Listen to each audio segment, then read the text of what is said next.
कैसा लग रहा है, मन में क्या चल रहा है अभी आपके? बहुत खुश हूँ सर, वेरी रिलीव्ड। बहुत टाइम से रिजल्ट्स का वेट कर रही थी एंड वेरी एक्साइटेड कि अब मैं अपने नाम पे वकालत फाइल कर पाऊंगी, अपने नाम पे लिटिगेट कर पाऊंगी कोर्ट में। लेकिन आपने ये मेरा 8वां साल है। 8वां साल जी जी। और कौन सा अटेम्प्ट था आपका ये वार के लिए? ये पहला अटेम्प्ट था सर। सुप्रीम कोर्ट में मेरी प्रैक्टिस 2 साल की है, तो एक बार जब सुप्रीम कोर्ट में काम करना स्टार्ट करा तो समझ में आया कि AORs की कितनी रिस्पॉन्सिबिलिटी और अकाउंटेबिलिटी होती है टुवर्ड्स द कोर्ट। तो उसके वजह से फिर मैंने एग्जाम दिया और मुझे लगा कि मुझे भी AOR मेहनत करनी पड़ी। एग्जाम है सर, सिलेबस का वॉल्यूम बहुत है और आई थिंक एक बार लॉ स्कूल के बाद जब लोग ग्रेजुएट हो जाते हैं तो एक वो पढ़ाई करने का और एग्जाम के लिए पढ़ाई करने की आदत छूट जाती है। तो to get back into that during practice और साथ के साथ प्रैक्टिस भी संभालनी है, तो पढ़ाई और प्रैक्टिस साथ संभालना मुश्किल है सर। मुश्किल है काफी। तो हम बहुत ज़्यादा शुक्रगुजार हैं सुप्रीम कोर्ट के जजेस की, जो ये मुहिम चालू करते हैं जिसमें कहते हैं समाधान समारोह।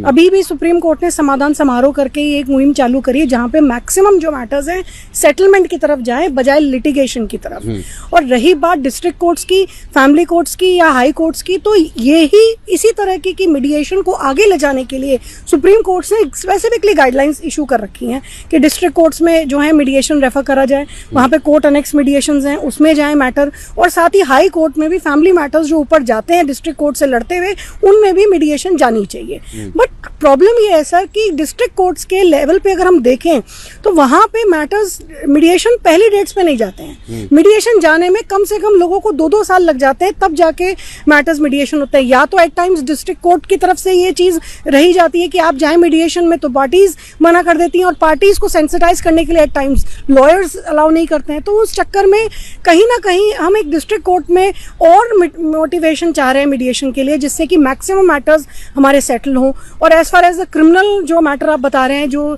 जस्टिस सिस्टम हमारा जो सुप्रीम कोर्ट के पास पावर्स हैं, तो बिल्कुल ये ठीक है कि डिस्ट्रिक्ट कोर्ट्स की मीडिएशन में ऐसा क्रिमिनल केसेस सेटल नहीं होते हैं। जैसे ही मीडिएटर को पता चलता है कि आपके अगेंस्ट कोई क्रिमिनल में ऐसी FIR है जो कंपाउंडेबल नहीं है, तो वो उस FIR को मीडिएशन सेटलमेंट में लिखने से मना कर देते हैं। तो दिक्कत यही है कि सर अगर सुप्रीम कोर्ट तक अगर मैटर नहीं जाता है तो क्या नीचे कोर्ट में सेटलमेंट नहीं होगा? और अगर ऐसे एक मैटर नहीं है, एक मैटर के साथ 4 मैटर्स हैं, अगर एक मियाँ बीवी के विवाद में 4 सिविल मैटर्स खड़े होते हैं तो एक क्रिमिनल मैटर भी खड़ा होता है, और उसमें कुछ ऐसे धाराएं होती हैं जो कि सेटल नहीं हो सकती एज पर मीडिएशन। तो उस केसेस में क्या करा जाए? ये अगर बेंच इस चीज का ध्यान रखते हुए अगर कुछ ऐसा एक गाइडलाइन इशू करे या प्रेसिडेंट सेट करे, तो मुझे लगता है बाकी उन मामलों को काफी रिलीफ मिलेगा जो क्रिमिनल होने की वजह से कुछ केसेस तो सेटल हो जाते हैं पर पार्शियल सेटलमेंट की तरफ ही रहते हैं। तो ये एक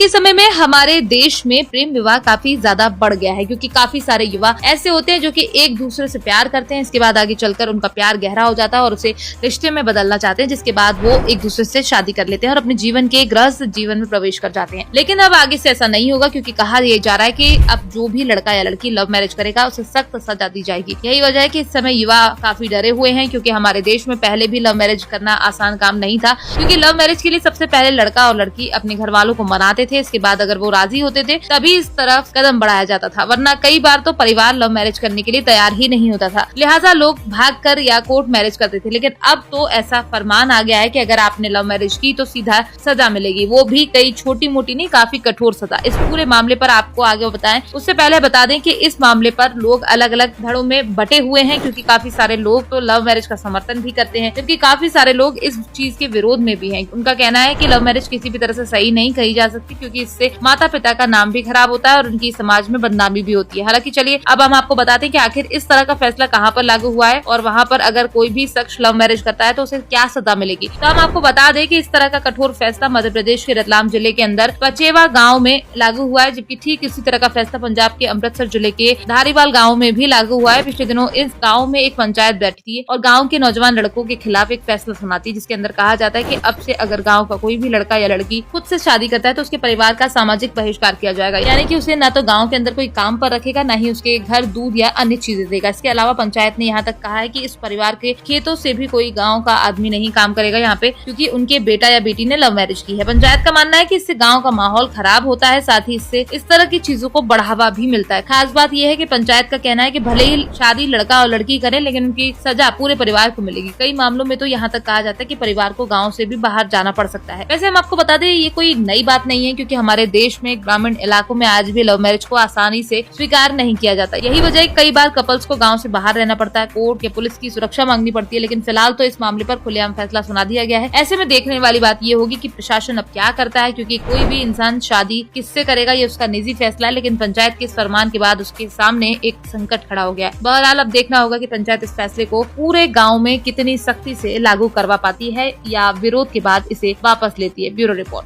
आणि आता एक अत्यंत महत्वाची बातमी आहे। पहिलं लग्न लपवून दुसऱ्या पतीकडे तब्बल 25 लाखांची पोडगी मागणाऱ्या पत्नीला मुंबई उच्च न्यायालयानं चांगली चपराक लगावली आहे। अशी मागणी करणं हा निव्वळ कौटुंबिक वाद नसून थेट खंडणी आणि ब्लॅकमेलिंगच आहे असं निरीक्षण कोर्टानं नोंदवलंय। कल्याणकारी कायद्यांचा वापर पैसे उकळण्यासाठी होऊ देणार नाही असं स्पष्ट करत न्यायालयानं पत्नी विरोधातील फौजदारी खटला हा सुरूच ठेवलाय।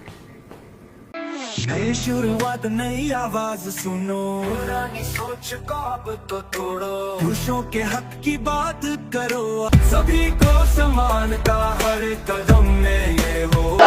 भुखमारी से, हाँ भेदभाव से, हाँ पक्षवाद से हम लेके रहेंगे। तुम कुछ भी